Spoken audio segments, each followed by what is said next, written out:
আসসালামু আলাইকুম রহমতুল্লাহি ওয়া বারাকাতুহু। প্রিয় শিক্ষার্থী বন্ধুরা, তোমরা কেমন আছো? আশা করি সবাই ভালো আছো। আলহামদুলিল্লাহ, আল্লাহ পাকের নিকট শুকরিয়া জানাই, আমরাও ইনশাআল্লাহ সবাই ভালো আছি। বিগত পাঠের মতো আজকেও আমরা অনলাইনে আরেকটি পাঠ করতে যাচ্ছি। আজকের এই পাঠে তোমাদের সবাইকে স্বাগত জানাচ্ছি। আমি মোহাম্মদ মজিউদ্দিন রতন, সহকারী শিক্ষক আইসিটি, বেগম জামিলা মেমোরিয়াল বালিকা উচ্চ বিদ্যালয়, কুমিল্লা। প্রিয় শিক্ষার্থী বন্ধুরা, অষ্টম শ্রেণীর বাংলাদেশ ও বিশ্ব পরিচয় বিষয়ে 12তম অধ্যায়ে 1 নম্বর পাঠে বাংলাদেশের বিভিন্ন প্রাকৃতিক সম্পদ বিষয়ে আজকে আমি তোমাদেরকে অনলাইন পাঠে পাঠদান করব। আশা করি তোমরা সকলে পাঠটি দেখবে, উপকৃত হবে, পাঠের বিষয়বস্তু বুঝতে পারবে। প্রিয় শিক্ষার্থীবৃন্দ, দেখো, আমরা কয়েকটি চিত্র এখানে দেখব। এই চিত্রগুলো দেখলে তোমরা বুঝতে পারবে বাংলাদেশের প্রাকৃতিক সম্পদ বিষয়ে। উপরের ছবি দুটি দিয়ে কি বোঝা যায়? এখানে কি দেখছো আর নিচে এখানে কি দেখছো? মৎস্য ও সুন্দরবন। ছবিগুলো কোন দেশের? আমাদের দেশের না অন্য দেশের? ছবিগুলো বাংলাদেশের। তো ছবির দৃশ্যগুলো বাংলাদেশের। কোন ধরনের সম্পদ? তোমরা উত্তর দাও। ছবিগুলো বাংলাদেশের প্রাকৃতিক সম্পদ। তাহলে আজকের পাঠ বাংলাদেশের প্রাকৃতিক সম্পদ। তাহলে আজকের এই পাঠ শেষে তোমরা কি শিখতে পারবে? বাংলাদেশের বিভিন্ন প্রাকৃতিক সম্পদ বর্ণনা করতে পারবে, বাংলাদেশের বিভিন্ন প্রাকৃতিক সম্পদের গুরুত্ব ব্যাখ্যা করতে পারবে। তাহলে চলো বন্ধুরা, বাংলাদেশের প্রাকৃতিক সম্পদ বিষয়ে আজকে পাঠ শুরু করছি। প্রাকৃতিক সম্পদ কাকে বলে? প্রকৃতির কাছ থেকে পাওয়া সব বস্তুকেই প্রাকৃতিক সম্পদ বলা হয়। মানুষের প্রকৃতি থেকেই এইসব সম্পদ আহরণ করে। মানুষ প্রকৃতি থেকেই এইসব সম্পদ আহরণ করে। তার মানে হচ্ছে প্রকৃতি আর প্রাকৃতি। প্রকৃতি হচ্ছে মহান সৃষ্টিকর্তা এবং মহান আল্লাহ তাআলা আমাদের জন্য যা কিছু সৃষ্টি করেছেন তা সবগুলোই আমাদের জন্য প্রকৃতি। তো যেই সম্পদগুলো মহান আল্লাহ পাকের ইচ্ছায় বা সৃষ্টিকর্তার ইচ্ছায়, মহান প্রভুর ইচ্ছায় যে সম্পদগুলো আমাদের জন্য, আমাদের জীবন জীবিকার জন্য আমরা নির্বাহ করে থাকি, যেগুলো আমরা নিজেরা তৈরি করতে পারি না, যেগুলো মানুষ তৈরি করতে পারে না, সেই সম্পদগুলোই প্রাকৃতিক সম্পদ বা প্রকৃতির কাছ থেকে পাওয়া সম্পদ। যেমন ধরো, এটা হচ্ছে সুন্দরবন। সুন্দরবন কি মানুষের তৈরি? নিশ্চয় না। মহান আল্লাহ পাক আমাদের এই সুন্দরবনকে এত সুন্দর দিয়ে সৃষ্টি করেছে যে পানির মধ্যে গাছগাছালি, বিভিন্ন প্রকৃতির গাছগাছালি কত সুন্দরভাবে দাঁড়িয়ে আছে। অথচ দেখো, আমাদের এই অঞ্চলে আমরা কিন্তু পানির মধ্যে গাছ রোপণ করলে সেই গাছ কিন্তু হবে না। তাহলে দেখো, পানির মধ্যে, সুন্দরবনে পানির মধ্যে গাছ জন্ম নিয়ে সেই গাছ অনেক বড় হচ্ছে। আমাদেরকে ওই গাছ থেকে আমরা ফল পাচ্ছি, ওই গাছ থেকে আমরা কাঠ পাচ্ছি, ওই গাছ থেকে আমরা ঔষধি পাতা সংগ্রহ করছি। তাহলে এটা অবশ্যই আমাদের প্রাকৃতিক। আবার সেখান থেকে আমরা মৎস্য আহরণ করছি। তো দেখো, আরো কিছু উদাহরণ আছে, দেখি আমরা। বাংলাদেশের প্রাকৃতিক সম্পদসমূহ কি? প্রত্যেকে পৃথক পৃথকভাবে তোমাদের দেখা 5টি করে প্রাকৃতিক সম্পদের নাম নিজ নিজ খাতায় লেখো এবং লেখা শেষ হলে বোর্ডে লেখো। তো এখানে আমরা বোর্ডে লেখা দরকার নাই, তোমরা নিজেরা বাসায় বসে খাতায় লেখো 5টি প্রাকৃতিক সম্পদ। তোমরা যদি নিজেরা চিন্তা করে লিখতে পারো তাহলে বুঝে নেব যে তোমরা প্রাকৃতিক সম্পদ কি বুঝতে পারছো। প্রিয় শিক্ষার্থী বন্ধুরা, দেখো প্রাকৃতিক সম্পদ, তাহলে আমি দেখাচ্ছি প্রাকৃতিক সম্পদ সমূহ কি কি। পানি, বায়ু, গাছপালা, জীবজন্তু, ফসল, খনিজ দ্রব্য, বনজ সম্পদ, মৎস্য সম্পদ, সমুদ্র সম্পদ। দেখো এখানে অনেকগুলো প্রাকৃতিক সম্পদের কথা আসছে। আরো অনেক সম্পদ রয়েছে যেগুলো আমরা এখানে আর উল্লেখ করার প্রয়োজন নাই। আশা করি তোমরা বুঝতে পারছো যে কোনগুলো প্রাকৃতিক সম্পদ যেগুলো আমরা মহান আল্লাহ পাকের ইচ্ছায় পেয়ে থাকি। যেমন পানি, কোনো মানুষের দ্বারা এক ফোঁটা পানিও সৃষ্টি করা সম্ভব নয়। বায়ু, গাছপালা, জীবজন্তু, ফসল, এগুলো কারো দ্বারাই, কোনো মানুষের দ্বারা তৈরি করা সম্ভব নয়। এগুলা আল্লাহ প্রদত্ত সম্পদ, সৃষ্টিকর্তা প্রদত্ত সম্পদ। আমাদের প্রভু যিনি আমাদেরকে সৃষ্টি করেছেন, তিনি এই সম্পদগুলো সৃষ্টি করেছেন আমাদের জন্য, আমাদের কল্যাণে। তাহলে এগুলো আমরা শিখতে হবে, তোমরা বুঝে নিতে হবে কি কি সম্পদ। আবার একটু ভালো করে মনোযোগ সহকারে দেখো। তো দেখো সামনে অগ্রসর হলে আমরা আরো দেখতে পাই মাটি। মাটি বাংলাদেশের অত্যন্ত মূল্যবান সম্পদ। এদেশের সমতল ভূমি কেমন? এদেশের সমতল ভূমি হচ্ছে খুব উর্বর। উর্বর মানে কি? শক্তিশালী নরম মাটি। বেশিরভাগ এলাকায় 3টি ফসল উৎপন্ন হয়। কি কি? যেমন ধরো আমরা ধান কিন্তু 2বার চাষ করে থাকি, একবার শুকনো মৌসুমে, আবার বুড়ো মৌসুম। আর একদম শুকনো মৌসুমে কিন্তু আমরা যেটা শীতকালে উৎপন্ন করে থাকি সেটা হচ্ছে শস্য। মাটির আর কি কাজ? মাটির দ্বারা আমরা আর কি করতে হবে? দেশের 10 ভাগের 1 ভাগ অঞ্চল পাহাড়ি এলাকা। বাংলাদেশের 10 ভাগের 1 ভাগ অঞ্চল, মনে রাখবে, বাংলাদেশের 10 ভাগের 1 ভাগ অঞ্চল পাহাড়ি এলাকা, যেখানে সমতল ভূমি নয়। যেটা সমতল ভূমি নয়, সমান নয়, এটা উঁচু নিচু। পাহাড়ে কোন কোন সম্পদ পাওয়া যায়? পাহাড়ে কি কি সম্পদ পাই আমরা? পাহাড়ে দেখো কি কি সম্পদ। পাহাড়ে প্রাণী, বনজ ও খনিজ সম্পদ পাওয়া যায়। এই যে খনিজ সম্পদ, বনজ সম্পদ, প্রাণী। এরপরে আসো নদ নদী। নদ নদী, বাংলাদেশ কিন্তু একটি নদীমাতৃক দেশ। বাংলাদেশে কতগুলো নদী আছে? বাংলাদেশের ছোট বড় অনেক নদী আছে, প্রায় 700-র অধিক। এইসব নদী আমাদের কি কাজে আসে? দেখো, নদীগুলো মালামাল পরিবহন ও যোগাযোগের সহজ মাধ্যম। নদীর পানি থেকে বিদ্যুৎ উৎপন্ন করা যায়। এছাড়াও আর কি মৎস্য সম্পদ পাওয়া যায়। এরপর আসো খনিজ সম্পদ। বাংলাদেশে কোন কোন খনিজ সম্পদ পাওয়া যায়? গ্যাস, কয়লা,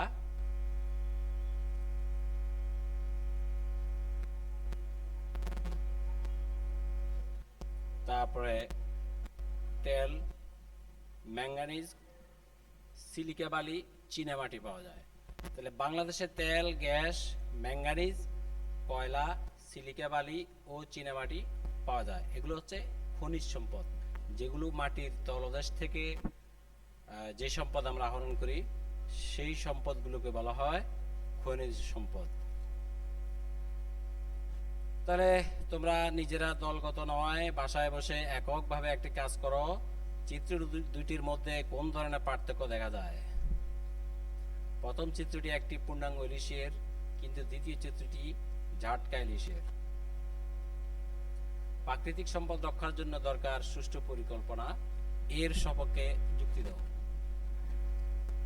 যেমন ধরো ঝাটকা ইলিশ নিধন করলে আমরা কি ক্ষতির সম্মুখীন হব, বা আমরা মৎস্য সম্পদ থেকে মৎস্য সম্পদ আহরণ থেকে আমরা অনেক ক্ষতির সম্মুখীন হব। মৎস্য সম্পদ আমরা বিদেশে রপ্তানি করে অনেক টাকা বাংলাদেশ অর্জন করে থাকে, সেখান থেকে আমরা দূরে সরে যাব। এই ঝাটকা ইলিশ, এক একটা ইলিশ ছোট ছোট মাছগুলো যদি বড় হয়, এরকম যদি বড় হয়, তাহলে এক একটা মাছের ওজন এরকম পুরো সবগুলো মাছগুলোর ওজনের সমান হয়। ফলে মাছের যেমন উৎপাদন বাড়ে, যেমন তেমনি আমরা বহির্দেশে মাছ রপ্তানি করে অনেক সম্পদ, অর্থনৈতিক সম্পদ অর্জন করতে পারি। এখন আসো বনজ সম্পদ। আমরা দেখলাম কি কি প্রাকৃতিক সম্পদ, তারপরে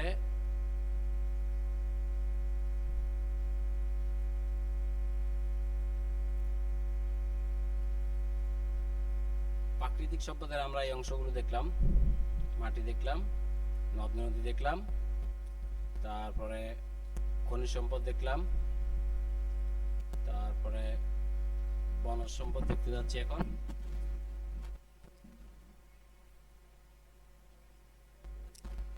তথ্যগুলো জানার জন্য নিচের বাটন সমূহ ক্লিক করুন। যেমন পরিমাণ, বনজ সম্পদের পরিমাণ কিরকম। বাংলাদেশের মোট বনভূমির পরিমাণ 24,938 বর্গ কিলোমিটার, যা দেশের মোট ভূভাগের 16 ভাগ। বনজ সম্পদ, বনে রয়েছে গাছপালা ও নানা জাতের হরিণ। গাছপালা থেকে ঘরবাড়ি ও আসবাবপত্র তৈরি করা হয়। পশু পাখি, বনে রয়েছে নানা রকমের পশু পাখি যা প্রকৃতির শোভা বর্ধন করেছে। গুরুত্ব, প্রাকৃতিক ভারসাম্য রক্ষার জন্য বনের গুরুত্ব অসীম। আমাদের আরো বেশি বনজ সম্পদ থাকা প্রয়োজন। সমুদ্র সম্পদে কি আছে? বাংলাদেশের দক্ষিণ অঞ্চলে জুড়ে রয়েছে বঙ্গোপসাগর। সাগর তীরে গড়ে উঠেছে দুটি বন্দর, চট্টগ্রাম সমুদ্র বন্দর, মংলা সমুদ্র বন্দর। পর্যটন কেন্দ্র কি আছে? কক্সবাজার সমুদ্র সৈকতটা হচ্ছে পর্যটন কেন্দ্র, যেখানে পৃথিবীর বিভিন্ন প্রান্ত থেকে মানুষ এই সমুদ্র সৈকতটি দেখার জন্য আসে। ফলে বাংলাদেশ পর্যটন শিল্প থেকে অনেক অর্থনৈতিক অর্থ উপার্জন করতে পারে। তারপর আসে মাছ আহরণ। সাগর থেকে প্রচুর মাছ আহরণ করা হয়, যেগুলো আমরা দেশীয় সম্পদ হিসেবে ব্যবহার করতে পারি, অথবা আমাদের অতিরিক্ত যে মাছগুলো থাকে আমরা সেগুলো বিদেশে রপ্তানি করে অর্থ উপার্জন করতে পারি। এরপর প্রাণী সম্পদে আসো। বাংলাদেশে কি কি প্রাণী সম্পদ পাওয়া যায়? দেখো, গরু, ছাগল, হাঁস, মুরগি, এগুলো ছাড়া আর কি কি প্রাণী সম্পদ পাওয়া যায় তা তোমরা নিজেরা খাতায় লিখবে। এইসব গৃহপালিত প্রাণী ছাড়াও রয়েছে নানা প্রজাতির পাখি। প্রাকৃতিক সম্পদের গুরুত্ব কি? বাংলাদেশ কি প্রাকৃতিক সম্পদে সমৃদ্ধ? আমরা কি এই যে কয়লা উত্তোলন করা হচ্ছে, এটা আমাদের প্রাকৃতিক সম্পদ। কয়লা দিয়ে কি করা হয়? কয়লা দিয়ে আমরা জ্বালানি হিসেবে কয়লা ব্যবহার করে থাকি। তো বাংলাদেশ কি প্রাকৃতিক সম্পদে সমৃদ্ধ? না, নিশ্চয় না। আমাদের আরো প্রাকৃতিক সম্পদের প্রয়োজন। আমাদের জীবন জীবিকা নির্বাহের জন্য, আমাদের 18 কোটি মানুষের জন্য অনেক প্রাকৃতিক সম্পদের প্রয়োজন। বাংলাদেশ জনসংখ্যার তুলনায় প্রাকৃতিক সম্পদে সমৃদ্ধ নয়, সেটাই বলছি। বাংলাদেশ যতটুকু সম্পদ প্রয়োজন তার তুলনায় অনেক কম। এই সীমিত সম্পদ দিয়ে কিভাবে এই দেশকে সমৃদ্ধ করা সম্ভব? এই অল্প সম্পদ দিয়ে আমরা বাংলাদেশকে কিভাবে সমৃদ্ধ করব, কিভাবে উন্নত করব, কিভাবে ডেভেলপমেন্ট করব এই সীমিত সম্পদ দিয়ে? এটার জন্য দরকার হচ্ছে সুষ্ঠু পরিকল্পনা করে এগুলো যথাযথ ব্যবহার করতে পারলে সীমিত সম্পদ দিয়ে দেশ সমৃদ্ধ হতে পারে। তাহলে তোমরা নিশ্চয় বুঝতে পারছো, প্রাকৃতিক সম্পদ যদিও বাংলাদেশের অধিক জনসংখ্যার জন্য তুলনামূলক কম হলেও যদি আমরা সুষ্ঠু পরিকল্পনা গ্রহণ করতে পারি তাহলে আমাদের এই সামান্য বা সীমিত সম্পদ দিয়ে আমরা দেশকে সমৃদ্ধ করতে পারবো। প্রিয় শিক্ষার্থী বন্ধুরা, আমরা একটা ভিডিও দেখি।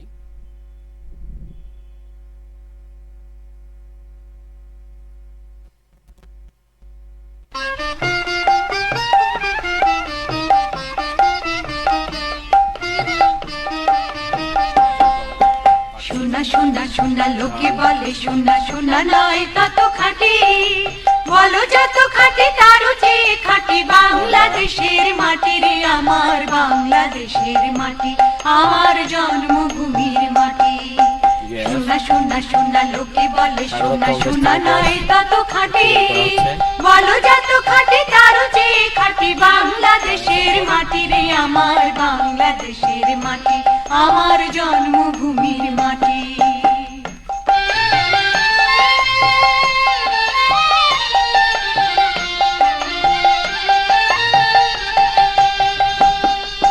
ধন ধন বলো যত ধন দুনিয়াতে, হয় কি তুলনা বাংলার কারো সাথে? ধন ধন বলো যত ধন দুনিয়াতে, হয় কি তুলনা বাংলার কারো সাথে? কত মার ধন মানিকে রতন, কত জ্ঞানী গুণী কত মহাজন, কত মার ধন মানিকে রতন, কত জ্ঞানী গুণী কত মহাজন, এনেছে আলোর সূর্য এখানে আধারের পথ কাটি রে আমার বাংলাদেশের মাটি, আমার জন্মভূমির মাটি। সোনা সোনা সোনা লোকে বলে সোনা সোনা নয় তত খাঁটি, বলো যত খাঁটি তারও চেয়ে খাঁটি বাংলাদেশের মাটি রে আমার বাংলাদেশের মাটি, আমার জন্মভূমির মাটি।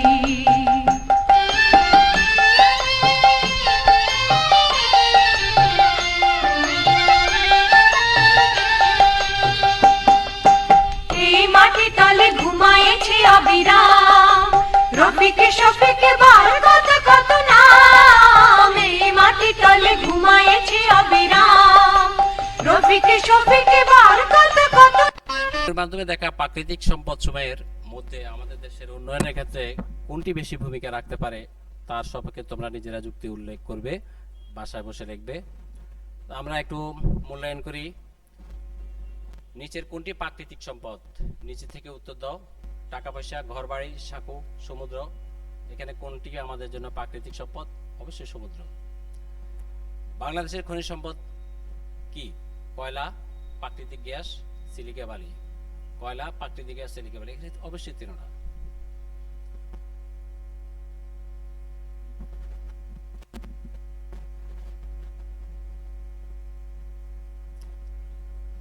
বহু নির্বাচনের প্রশ্ন।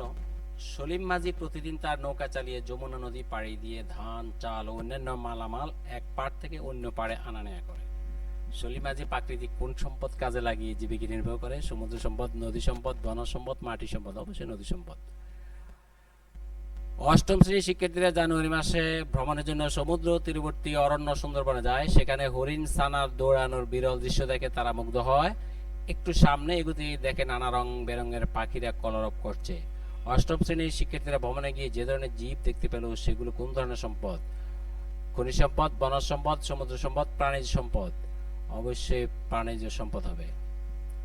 প্রিয় শিক্ষার্থী বন্ধুরা, বাংলাদেশের প্রাকৃতিক সম্পদের কাজে লাগিয়ে কিভাবে এদেশের মানুষ স্বাবলম্বী হতে পারে তা সর্বাধিক 10টি বাক্যে লিখে নিয়ে আসবে। তোমরা লিখবে খাতায়, বাসায় বসে আমাকে ইনবক্স করবে। ইনবক্সে আমাকে কাগজের যে লেখাটা তোমরা লিখবে সেটা ছবি তুলে আমাকে ইনবক্স করে পাঠাবে।